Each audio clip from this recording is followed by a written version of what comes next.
if your maintenance dose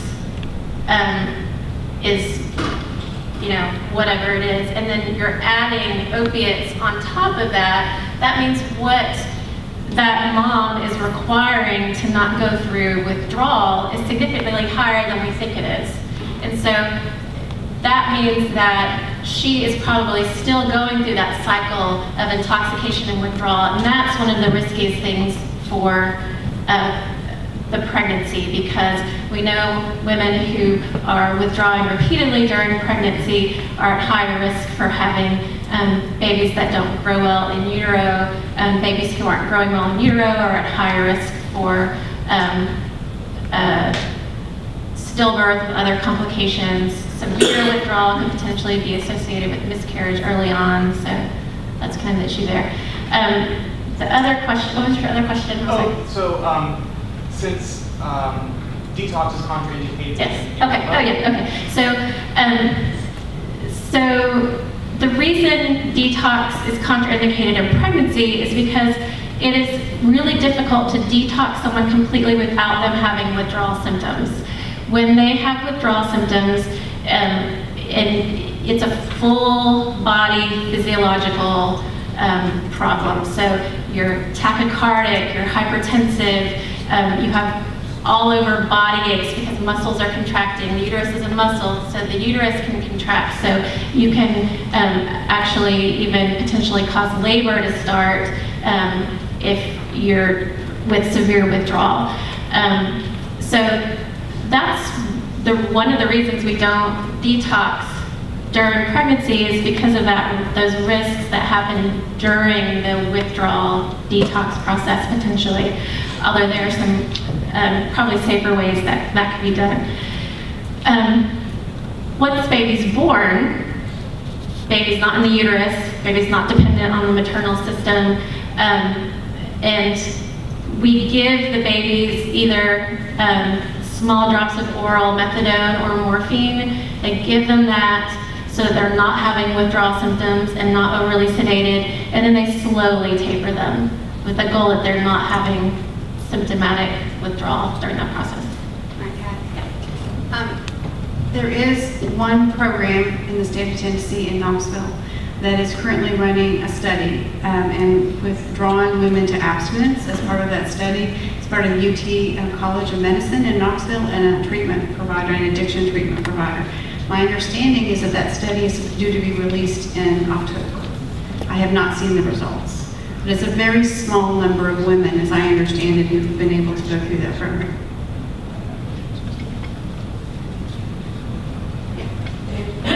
Yes, thanks very much. It's fascinating to hear your presentations and right, okay, I'll shout. But, my name's Mary Hepburn, I'm an obstetrician from Scotland, and for 40 years I've been looking after women who use alcohol and drugs there. And we have national guidelines, and we've contributed thanks to European guidelines as well. So, it is working, and I just wanted to make a few comments, because maybe we can save you from having to go through all the learning curves that we did 40 years ago. A few points. The issue about methadone versus buprenorphine.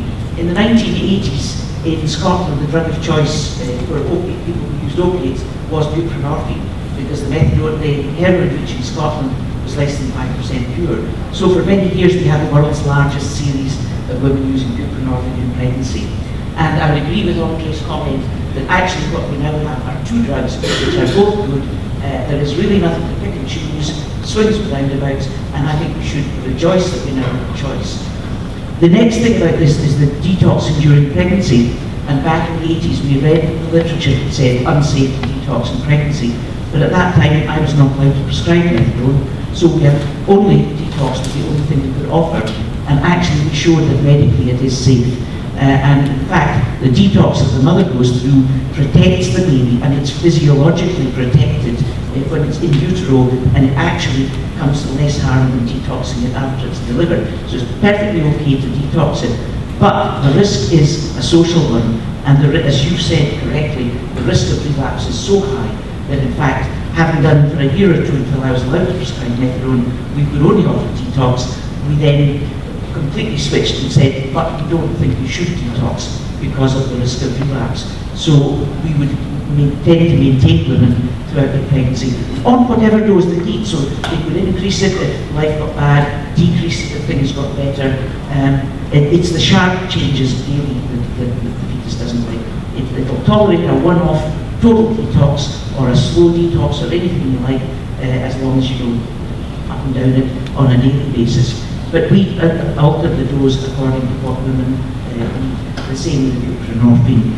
The other comment that I wanted to make was about assessing NAS, because you were referring to the Finnegan score, and certainly we started off using that. But in fact, we found that assessing NAS becomes incredibly complex, and again it just became a tool to beat the women over the head with. And actually, our concerns with NAS were twofold. One, the problems were that the baby might not feed adequately, and secondly, if it doesn't feed adequately, it's not going to gain weight. So our criterion for needing treatment is if the baby is unable to feed satisfactorily so that you can't maintain its weight. We actually do use a very simplified scoring system, but it's as much for training staff as anything else. But the main feature is, can this baby feed adequately to gain weight? And if it can't, then it's going to need treatment.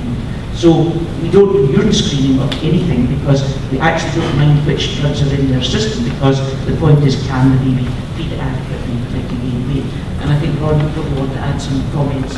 So life was very, very complicated 40 years ago, and I think we made it a lot simpler by just saying we want the babies to do well, we want them to stay with the mothers. We always ruled in, we encourage breastfeeding for all women, except those who are HIV positive, irrespective of what drugs they're using or what dose they're on. So they're all encouraged to breastfeed. And if they can do it, then we say that the benefits of that will outweigh most of the disadvantages of drug use. It becomes very simple. Thank you for that. I think not surprisingly, you guys are way far ahead of where we are. And I think that what I've noticed with my patients and their babies with the Finnegan score is that when mom can stay with baby, they score much lower. When mom gets discharged from the hospital and baby's staying, their scores spike up, and then baby gets diagnosed with NAS.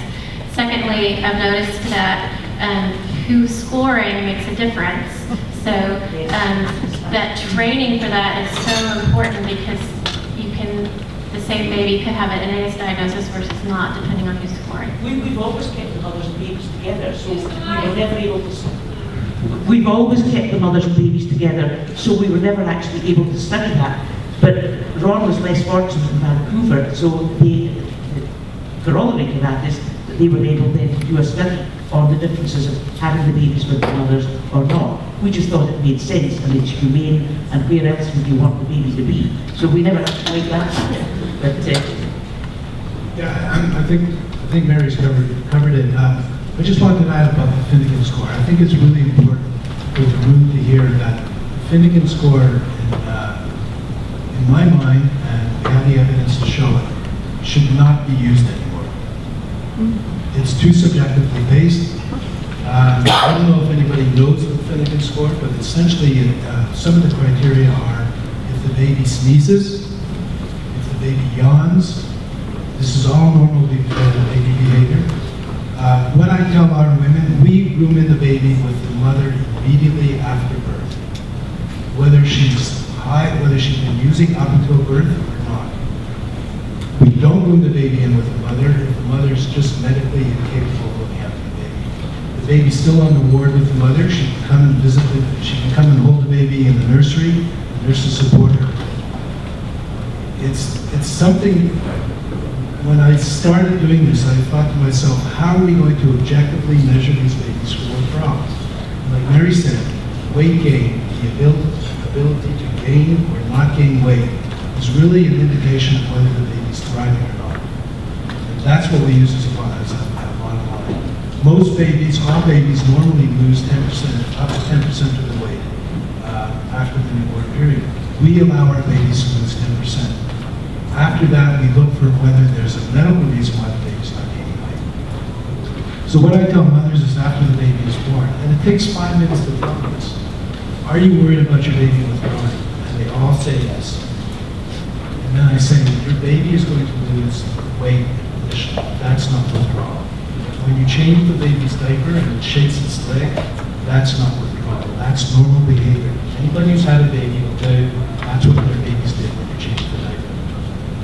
If you're relaxed, your baby's going to be relaxed. We want you to cuddle and hold your baby. Your baby will melt in your arms because that's who your baby knows. That's how we monitor for withdrawal. If the baby starts to lose 10%, then we ask the question is, does she have enough breast milk? It's not the baby's withdrawing. What are the other reasons why the baby not be gaining weight?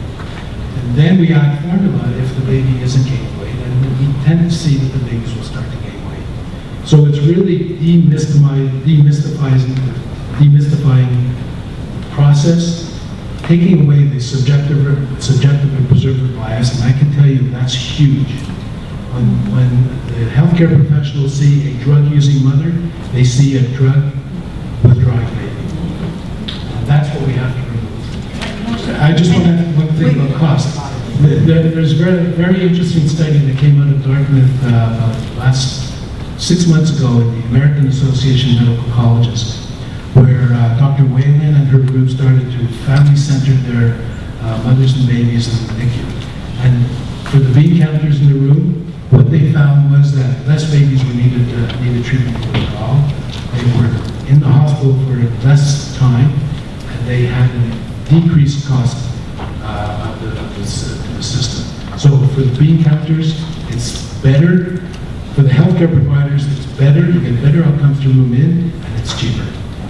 And just the final one, we were able to show that breastfeeding reduced the risk of baby needing pharmacological treatment by 50%, and that was published in a peer-reviewed journal, so a good case. And the other thing about detox is it's really the woman's choice. And it's her choice because she does not want her baby to withdraw like she does. So if she says, I want to be managed in a program where I can detox slowly over time during my pregnancy, or even come down from 100 milligrams of methadone to 20 or 10 or 5, you need to be there to support her to do that. And we've got some data now that shows that in our program, moving in, objectively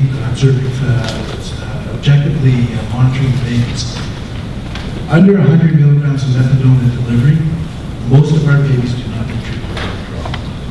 So that's the carrot we have for our women. When they say, I'm on methadone, I'm not sure I can get down on the methadone, I can get off, okay, well let's get you down on the methadone. Let's work towards getting you down. Maybe not off,